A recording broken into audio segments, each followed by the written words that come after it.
And I mean, you and I have got the same or similar story where someone who turned our careers in Jake White. Yeah. I mean, where he also contacted my mother and said, this man has to come and play. Yeah. I mean, I'd given up. I did my ankle. Yeah. And Jake White spoke directly to my mother. I mean, funny enough, Jake still even remembers my mother, even, today. To this day and age.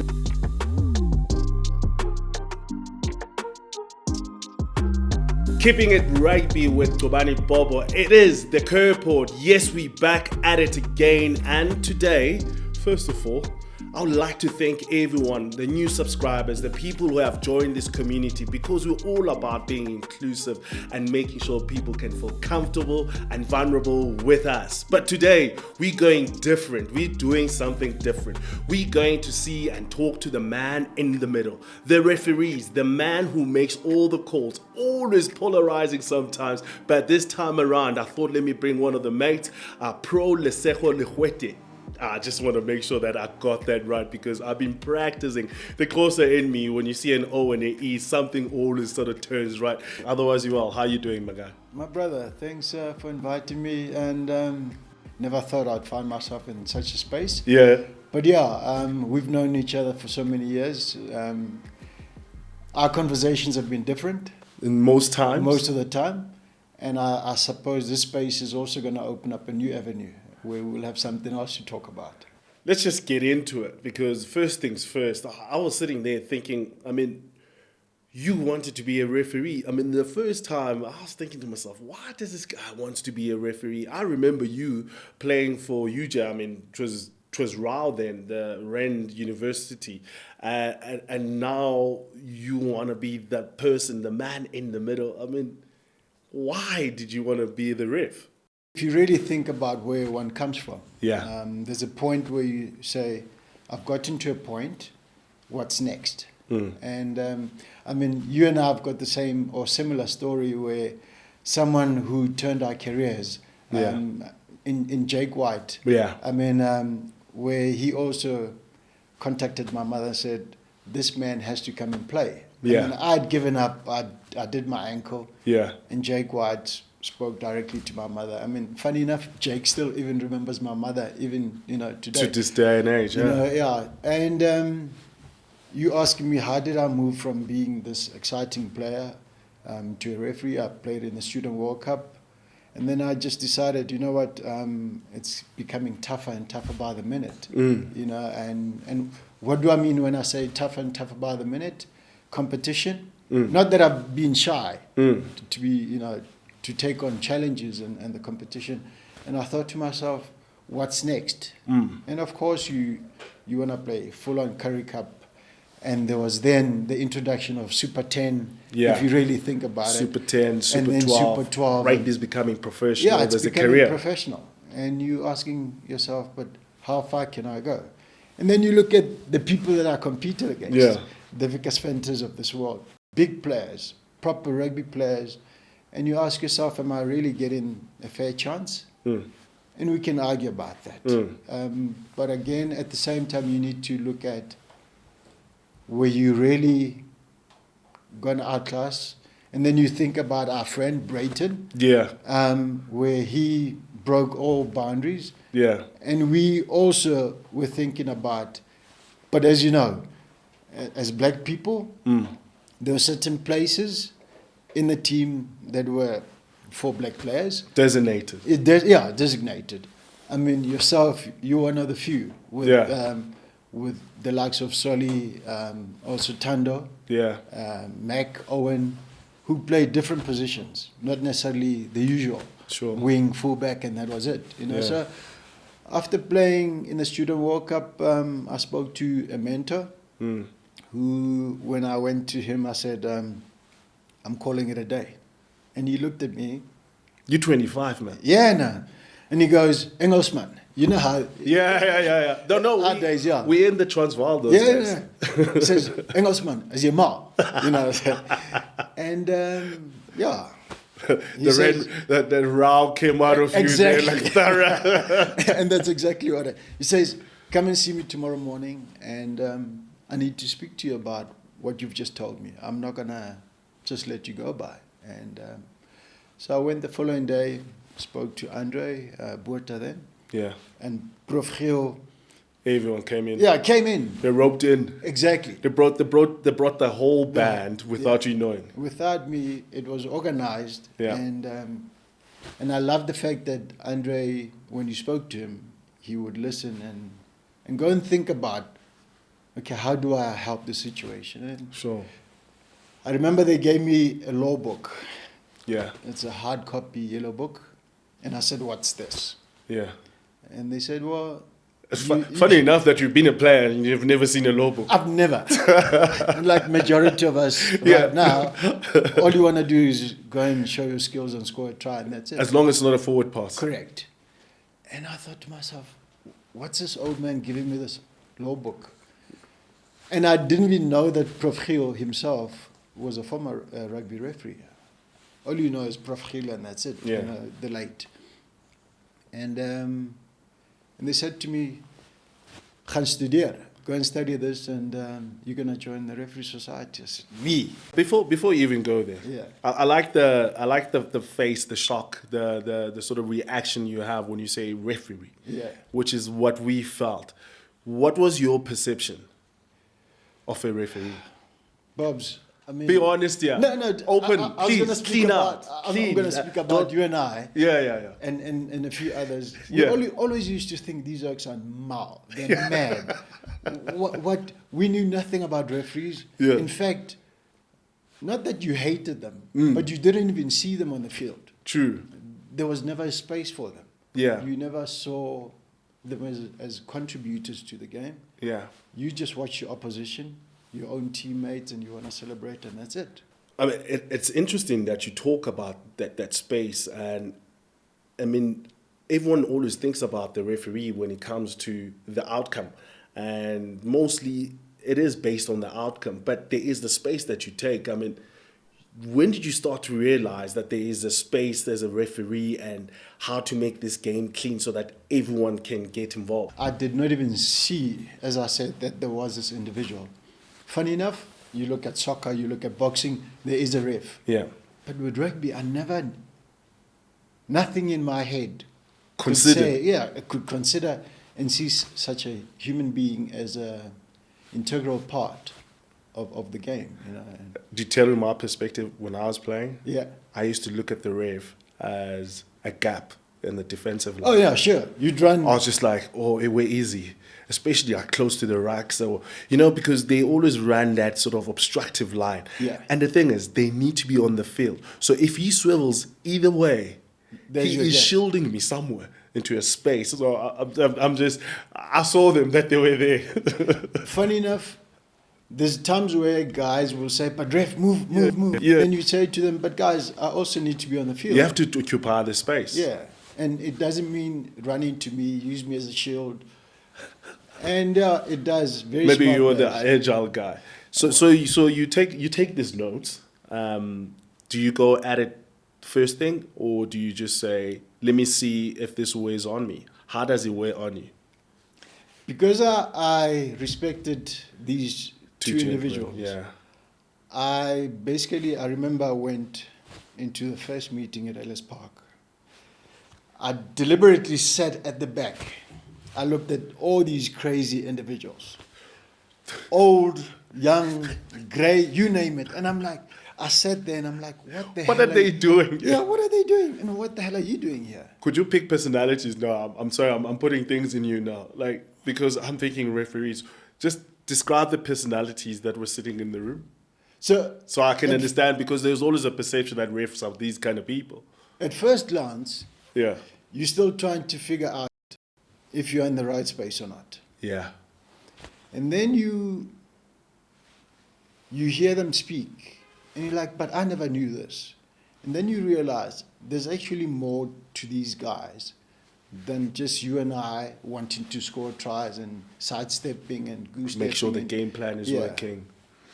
And then these guys will then start speaking about lineouts. I was like, but lineout has always been our ball, or Yeah. scrum. It's our ball. It's our ball. And we get tight heads. Yeah, and you don't realize that there's certain things that we all, as we call it, morals, rucks. It's part of a team's attacking or defensive pattern. Yeah. But we're in the back line. So none of that will make sense. Give us the ball. Yeah, just give us the ball. We'll go and score.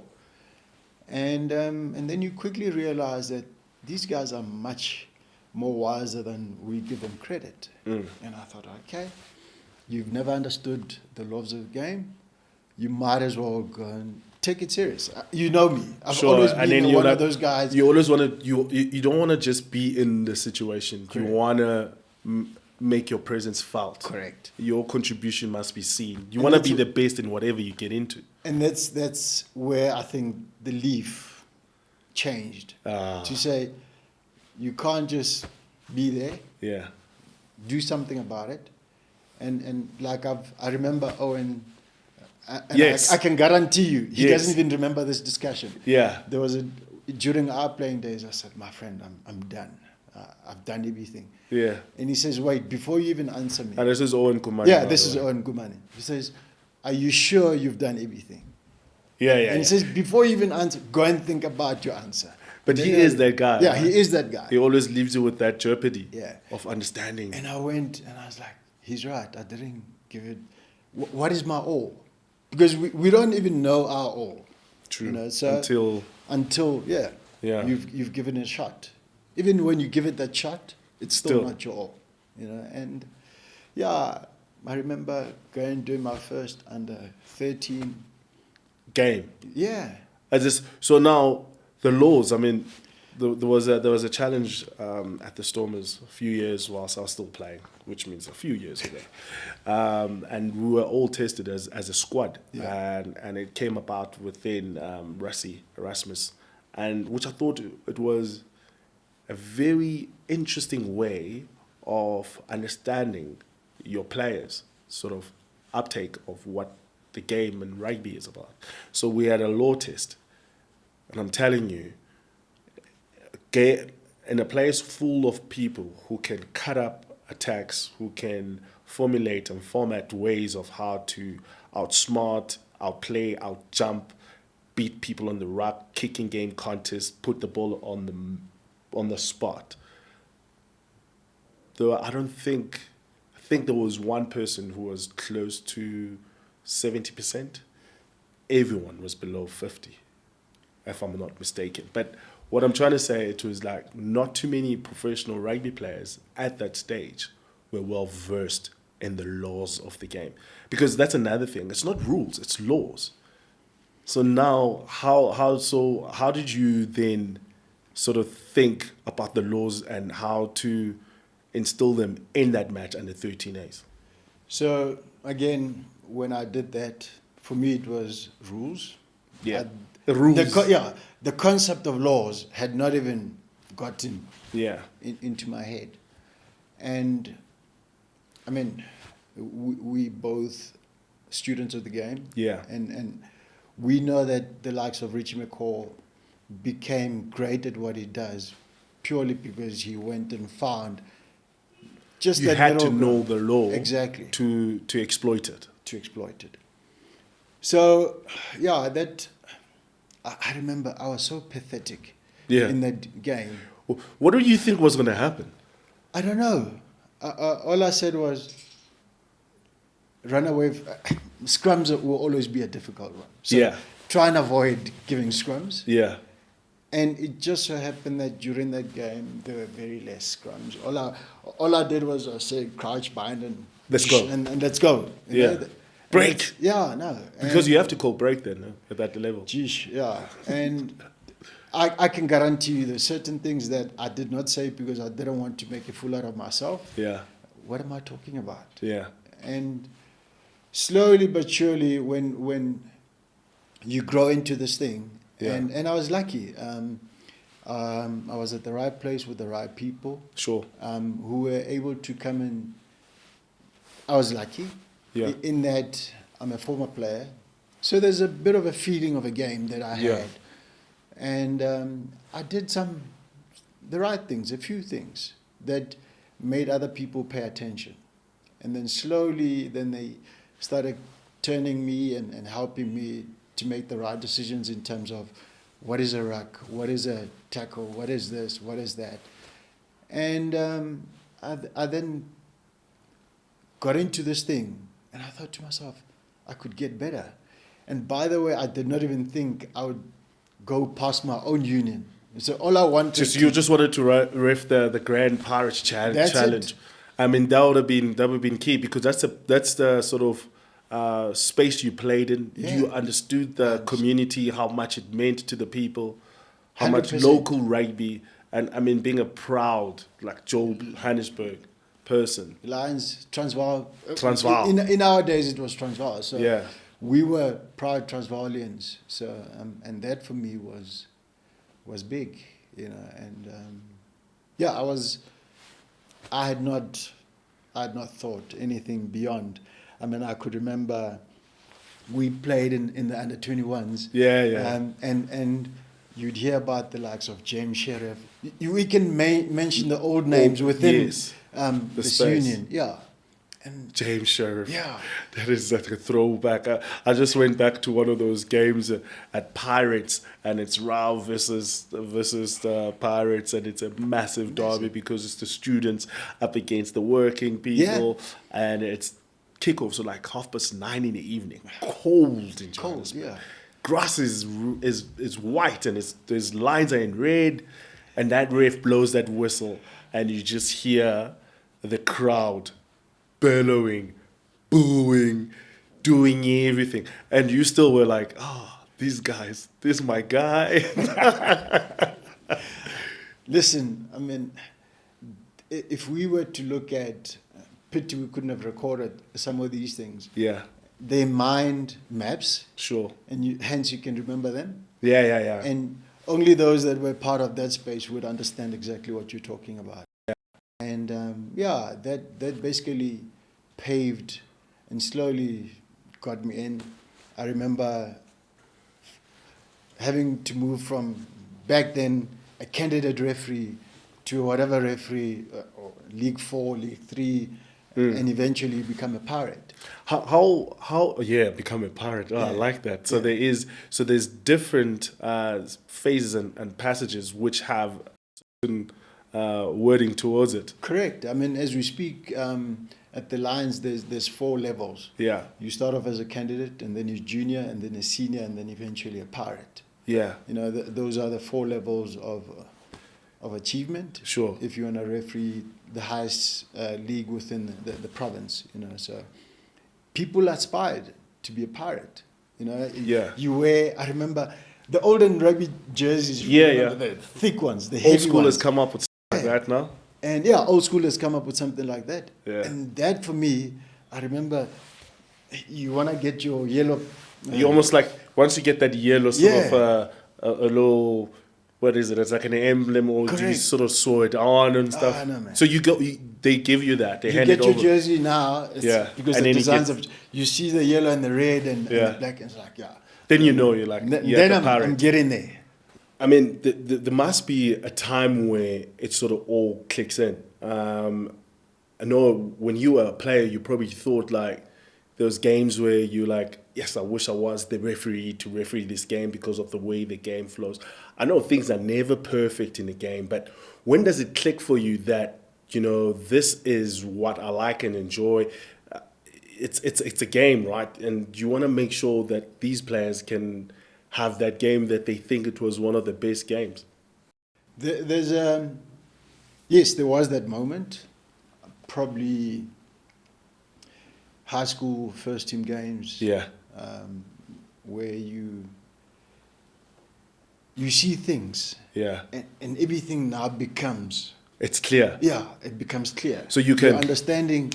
You can anticipate. You can warn a player and say, pick him off the corner of your exactly. eye. Your peripheral vision is stopped from just. I mean, I can tell you now. Take somebody and say, go and referee, and there's an up and under. What's the first thing that we all do? Because we former players, you look up for the ball rather than you looking what's happening in front of you. Because someone is on a. Because that is another thing. Because it's a skill set. Yeah. So not to take any words and not to let you speak, but like, what is a different vision between how a player sort of sees the game in the game and how you referees sort of oversee it?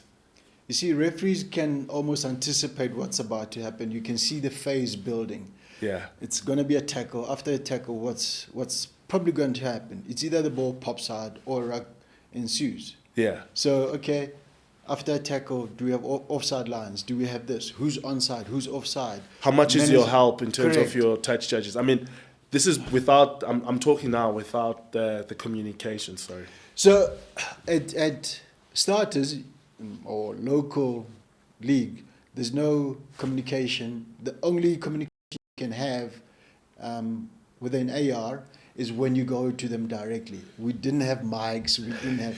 So that also honed your skills. Yeah. You didn't have to rely too much on these guys, except for when it's line out time or when it's downtime where you call timeout. Did you see anything that I missed? And then they would advise you and so forth. And then you move up the ranks. And then there's proper communication where there's mics, there's earpieces. Then that is easy. And again, when you look at rugby, I mean, we spoke earlier on of offline. Yeah. We're speaking about what is a rugby charter and so forth. Please. In the end, Yeah. you want a fair contest. Yeah. There must be continuity. And then there's certain roles Yeah. that all of us, whether it's coaches, whether it's players, whether it's match officials, we have our own roles that we need to play. So Yeah. a referee is a sole judge, granted, and then you've got your ARs, or back then we call them touch judges. Yeah. You give them a specific role to say, all you do is show the ball is out or where there's foul play. Not necessarily coach you. Sure. However, things become better for both teams when an AR is going to add value with certain information. Okay. You know, not to referee from the sidelines, Yeah. but to assist you. Would you say then, is it better to have experienced assistant referees than the person in the middle? Or is it better to have a balance of that? There has to be a balance. But I can tell you this, if you've got someone very experienced Yeah. on the side, then your focus is on certain things, what's happening there. Yeah. Where when you are a flank, Yeah, then I focus on you. What is Yeah, Bobo going to be? Is he going to on his knees and steal Yeah. the ball, Yeah. or slap the scrummy's hand, or just hold the ball a bit in the Yeah. ruck? Then as a referee, you focus on that. And you know that your AR will help cover you with the on offsides. with the offsides and stuff. So it is a balance. Okay. To that of the way the referee sort of perceive the game and how you guys see it from a player. When you're doing your research, tendencies and trends, how important is that to know and understand that the two teams that are playing against each other? Again, this I got to learn as time went on. Yeah. Players do research about their own opposition. Yeah. And then eventually as I moved up the ranks, I remember, so you playing against Bobo, what are they likely to do at line out, scrum time? And I'm like, what are you talking about? And they said, no, you need to know when they're in this part of the field, this is what they're going to be doing, how they're going to be attacking. Potential pictures. Exactly, potential pictures. We even practice, Bobs, Yeah. we even practice what my response is going to be should you approach me as a captain and say, but these guys are always offsides. Some must So that's why you guys used to mess up your words, because you've been practice. Correct. You know, so, I mean, the people that have been there with me Yeah. and through the ranks, I mean, I remember they used to say to me, go and stand in front of the mirror and practice. You thought they were talking. I was talking rubbish. So they said, just play the game before it actually happens. Like you used to as a player. Yeah, so that when things happen, they don't become a shock. But you've seen this situation, and this is how I'm going to handle it. Visualization. You visualize, you anticipate, you don't get caught. You know. It's so interesting because we always catch up before the game, and there at Emirates Airline Park, and we stand around and we watch teams sort of warm up and they go through their routines. And part of that is I was one day just sitting there and watching this referee, and he's standing there and he's giving away these free kicks from a 5-meter scrum, and I'm thinking to myself, the cynic in me is thinking, this guy's going to give away, he's already practicing away free kicks. I mean, that sort of comes to this chaotic sort of place, and it is the breakdown when it comes to rugby. I mean, there's so many things that happen. The ball carrier carries the ball into contact. The opposition is trying to pilfer, and everyone else is trying to make sure that they can secure their position. What are the triggers that happens? Because this is probably the most chaotic space and the facet of the game. And what are those sort of triggers, the sequencing that you go at before you could pull the trigger? Yeah. I spoke to you about mentally preparing, Sure. seeing certain pictures and scenarios in your head before they actually happen. Yeah. Now, you're a Joburg boy. You've never seen a wet, muddy field like where you used to practice, Yeah. and play, and it was your life. Yeah. And you must say, what's going to happen when that tackle happens? It's slippery. The guys who are trying to secure the ball, as you were saying, Yeah. they may fall over. Is Yeah. it deliberate, or is it because they slip because of the wet conditions? So those are some of the things that we look at. So you ask me, so what are my triggers? What's we've got our own checklist. Sure. So What did tackle. you like? So Or you still do? So I everyone still do. everyone else was playing in the Paris Grand Challenge. Yeah. If it's a final and pro is refereeing, this is how he likes his rucks. we This love, is how you look at rucks. Yeah, I mean, we love a dry pitch, number Yeah. one. Number two, we love players who are able to be in control of their own actions. If you're going to clean out, don't flood in. And if I'm going to speak about flooding in, that's where you dive in and clean and not having to remain can't on brace your feet. yourself and You stay on can't your brace feet. yourself. Because then it becomes all messy. And then Yeah. you've got 6-7 guys just on that pile up. Yeah. And remember, rugby has to be played on your feet. So for me, if you give me that picture, I'm thinking, okay, then I can focus on other things. The guy that you said, what happens? Does a tackler release? What actually happens? So first of all, Yeah. if a tackle is about to happen, what's my responsibility as a referee? I need to look at, does the tackler make sure that the tackle player is able to exercise their options, be it place the ball, pop the ball, or roll, and they must do it without any delay. Okay. Now, So the attacker correct. The attacker must be able to, to exercise those. to exercise his rights to make sure that the ball is protected, it's yeah. available. It's Okay. available. So not necessarily protected, but available. I like that. Yeah. I see where you come with that. Yeah. So, and then why do we say it's available? Quick ball is whether it's attacking or, in this case, the defenders who are coming to steal the ball. Yeah. So then it becomes A dynamic game, space. Yeah. and so forth. So then we worry about the tackler. Does he clear that space? Yes. If they did, then you say, who's next? The ball carrier. Sure. Do they pass, pop, whatever? Is it yeah. on the ground? Is it? It doesn't control? necessarily. It doesn't have to be necessarily on the Okay. ground. Remember, on the ground you can pop. Yeah. You can place. Sure. You can roll. Yeah.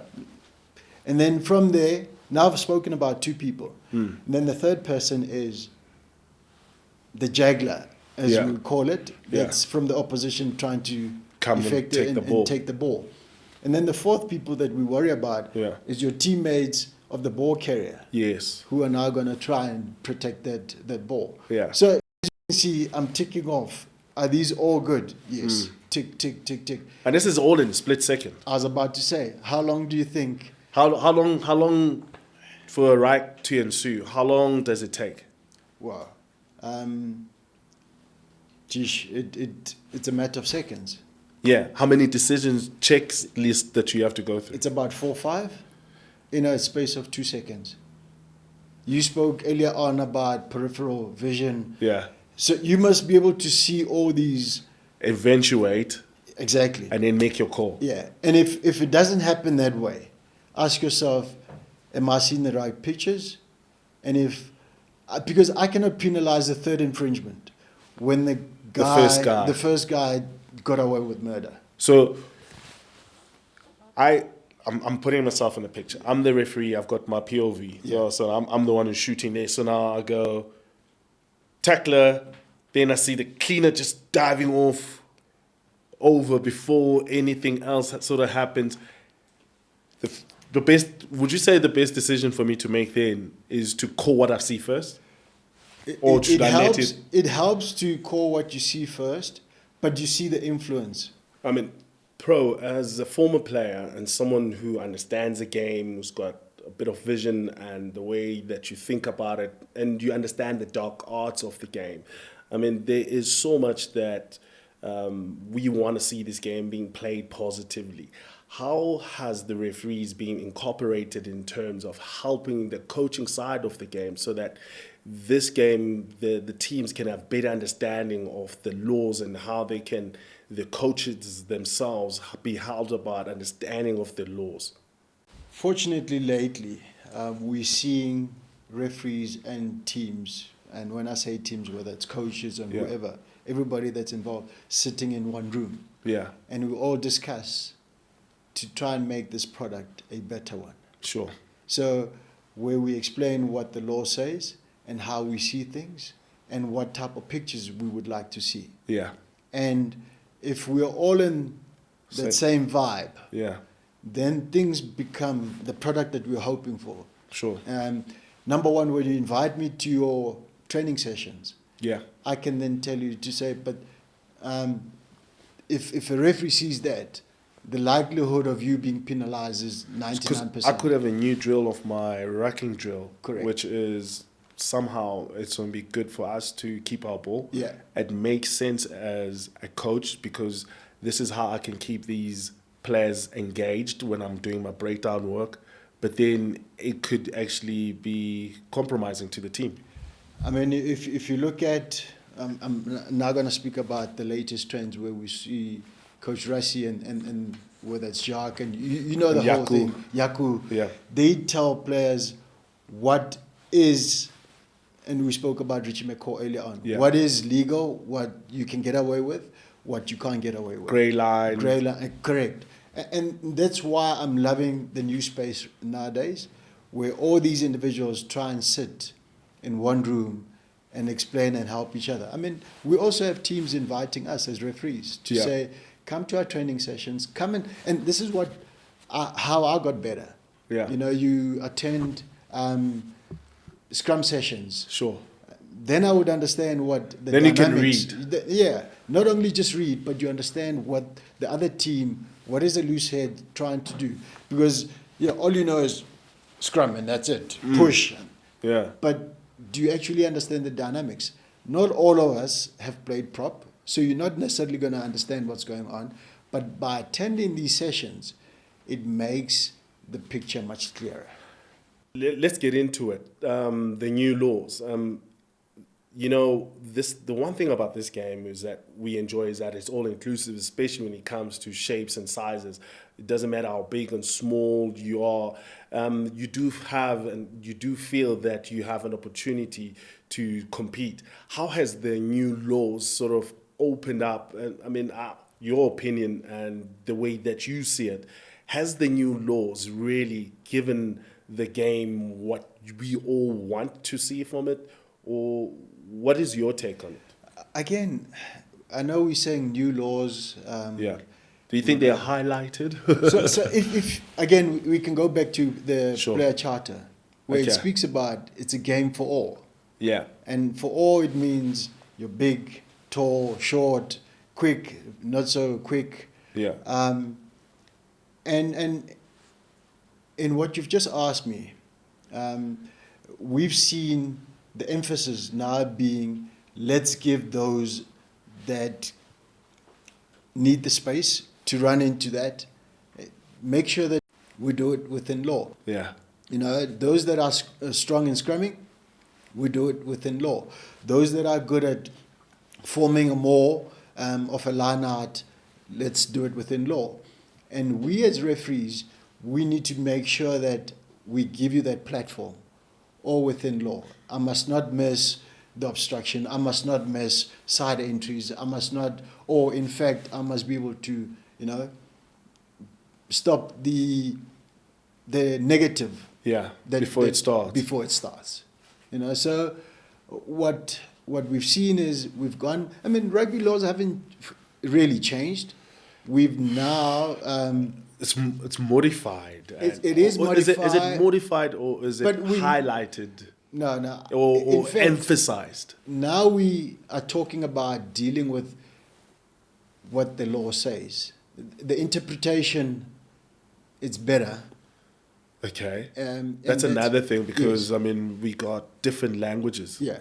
that play and nationalities that play the game, which means then there's different mindset. Yeah. I have a bit of a pickle with the interpretation because the one person deems a glancing headshot. So I come in and dip my hips at quite a velocity that as I make contact, you are going to get a bit of a change of body position.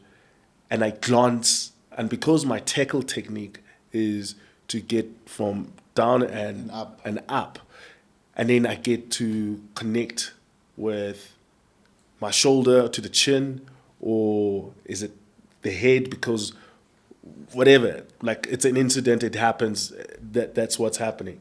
Someone can interpret that as head contact first. You can talk to how you that is read.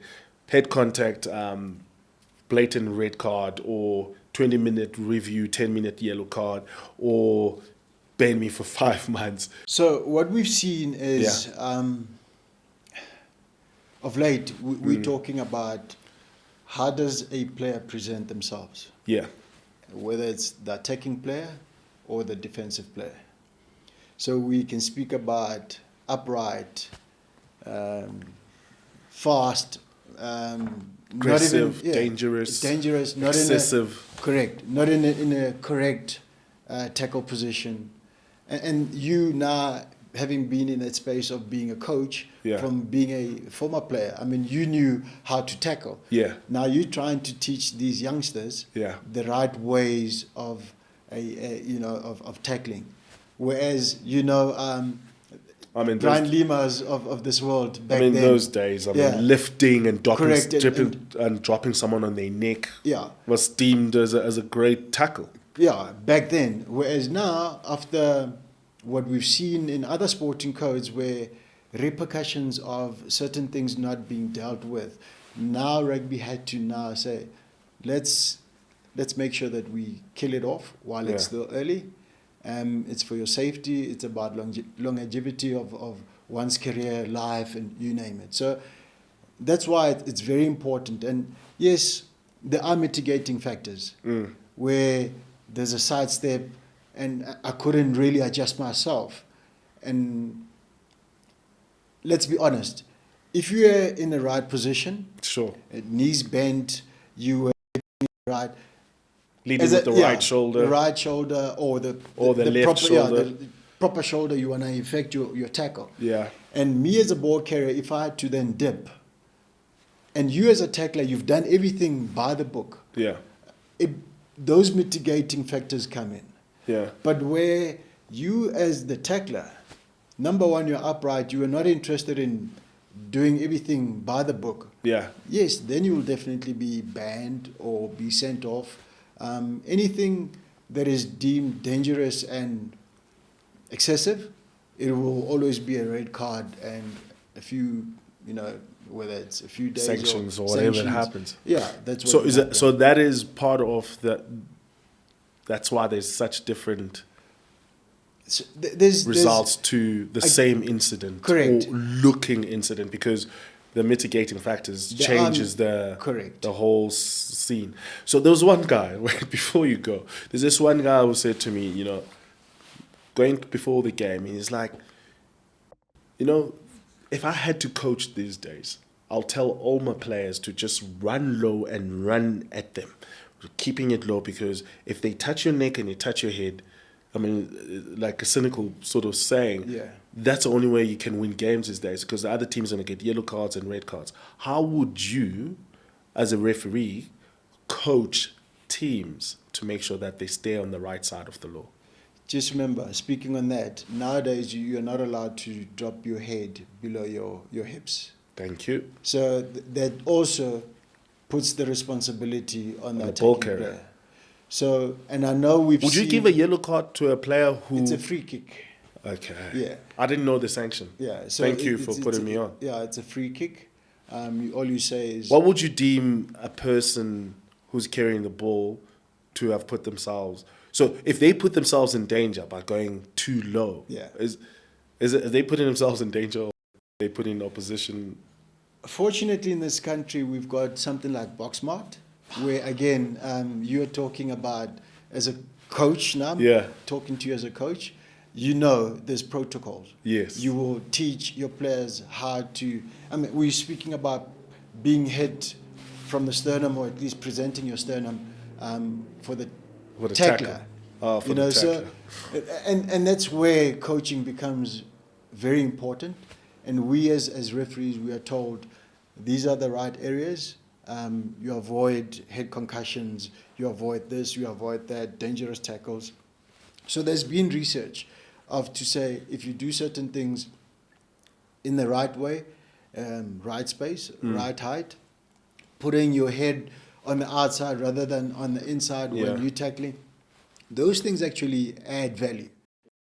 I love that saying that you have the best seat in the house, because, I mean, you must be privy to some things that we don't even get to hear, even us on the broadcasting side of it.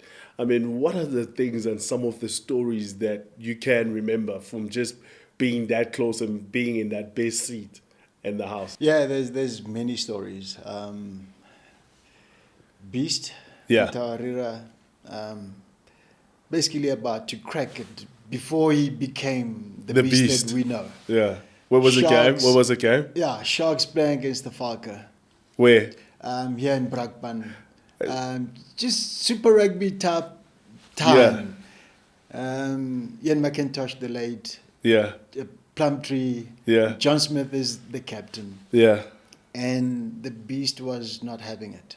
And by the way, funny story, I yellow carded the beast when he played flank in his under 19s and the 20s. And no one knew that he played loose forwards. Yeah, nobody knew.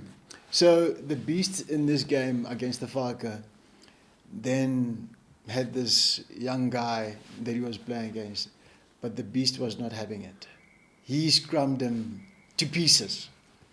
And was he just seeing red? He was just seeing red, and I had to beg John Smith. I said, John, please tell the beast to calm down. And what is a beast? So, the beast's response was, "It's not my problem that he cannot take the heat." and eventually, when John then told me that this man is playing for his Springbok position, then I could understand. To say, I cannot. Yes, I have to worry about safety. So you could have stopped the beast from annihilating and dominating the British Irish Lions in 2009 if you actually called him off on that scrum. Correct. And I mean, those are some of the best things that I don't think the public would have heard. Discussion with John Smith and me begging the beast to really calm down and that's why I'm saying this is the best seat, Yeah. And you get to travel the world. Yeah. And if you're lucky, like in our case, you then get paid for it. Bro, I mean, if you had to get into a mind now of a young referee who's starting to become this professional global referee, he's refereeing in different conditions. I mean, we are that inclined now, especially with the URC, where you have to ref teams from the Northern Hemisphere and the Southern Hemisphere. And there's another thing that people don't really get it. They talk about the rules, but it is about the laws of the game. What would you say is the difference of refereeing a game in the Northern Hemisphere and the Southern Hemisphere? So again, don't get into this because you want to be famous. Get into this because you really want to be part and parcel of the game. Yeah. You know the saying, you can be infamous rather than you being famous. Wow. By making just one small bad error, and that error can follow you for the rest of your career. You know, and teams don't forget such things. So get into this because you want to be part of the game, you want to learn, you want to contribute, and yes, it will open up your eyes. And here you are, you're speaking about Northern Hemisphere and Southern Hemisphere. You get to go overseas, referee cold, wet conditions, windy, and understand that it's wet. Not every flood or mistake you see when players fall over, it's going to be penalized. You know? So, and this is where we as Southern Hemisphere guys, particularly in South Africa, we are spoiled, whereas New Zealand is wet, even though they the rugby is amazing aesthetically. Correct. So we more prone to a much quicker ball, a game, and it's good on the eye. Whereas the Northern Hemisphere guys, they enjoy this mongrel where it's a tussle, it's a fight, it's competitive. Bun fight to sometimes. Correct. You know, and then you find one loose play where a guy runs, and then suddenly we're no longer focused on the forwards. We actually do have players who are much quicker, who've got the skill, and so forth. So, and again, it's not about guys understanding the law differently. Yeah. It's about appreciating the law differently and interpreting it and having sympathy of the wet versus a dry. And yes, just like players do research on their own players, players also do research on the referees to say, and that's why they will always contact you before the match and say, but what's your understanding? Because we see things this way, this is how we're likely to play. Are we okay? Are we not? What is allowed? Not you as an individual. What is allowed based on the laws, not the rules. And why between laws and rules and like that thing? It is. Laws are constantly being reviewed. Yeah. And law is what governs the country. Things are like this. They're not going to change, and purely because of X, Y, or whatever. Whatever it is. Whereas I think when it comes to rugby laws or laws of the game, is we sympathetic, we look at situations for what they are and then try and adjust things accordingly. That is the first time like someone has actually sort of put it down. And I can sit and talk to you about laws, but I'm not going to run away from this. When the heat, like the B said, gets up and there's more, I guess, fire out there about officiating, would you please grant us your presence and come over here and we can sit down and specifically go through incidents where we can share light on how these were the decisions and why those decisions were made. And for the love of the game, I thank you so much for all the work that you have done as a player and for the work that you do now as the deputy at the Lions, looking after the younger, doing your ESCO work, doing the work that you do at University of Johannesburg. Your efforts are appreciated and we see you. Thanks, Bobs. By all means, I'm always there, like we've always spoken. And we're not discussing individuals, but we're discussing what the law says. So remember, we also make mistakes. Yeah. And just to remind you again, track me back. A referee's got a few seconds to make a decision. While you and I, we can pause, record, rewind, and you name it. No referee will make a decision on rewind and freeze frames and so forth. Sure. So when there's a decision, understand that the referee standing in this position and this is what they're seeing and this is how they interpret based on what they're seeing. And 99% of the time, they get it right. Yeah. It's just that the public's view may vary and be different. So depending on which side of the coin exactly. you are. If my team wins, I've got nothing to say about the referee. Yeah. But when my team loses, these are human beings, remember. They've got family, they've got feelings, just like you and I. Should we judge them when they with their biases too? They're not biased. I'm not saying they bias. I'm saying like they could like reffing quick games. They love the sport. They love the sport. They're not. That's all we're interested in. Yeah. The sport and making sure that there's a contest, there's fairness, and we try and give benefit to everybody, whether you're an attacker or a defender, whether you play fast game, drive pitches, or all we try and do is just being fair, and we definitely need this sport can only be better if we get young people coming in who are gonna take up this career refereeing, and there are systems. How would you say for the parents and the coaches who somehow get emotional with the decisions being made on the field? What's the best way to express that? I'm not saying as a parent, because the parents, I don't think they should be involved because they are their spectators. Coaches, and how to, first things first, how would they supposed to sort of view the situation? There's platforms. We don't need social media. We don't need whatever platforms that we have. Speak to us directly. You know the channels.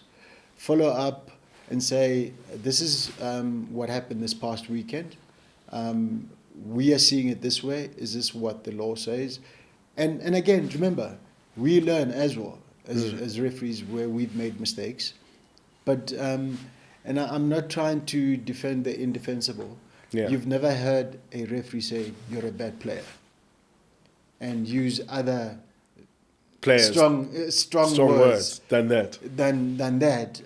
However, our public, for whatever reason, they tend to think it's okay to insult and say all these things that they say towards referees.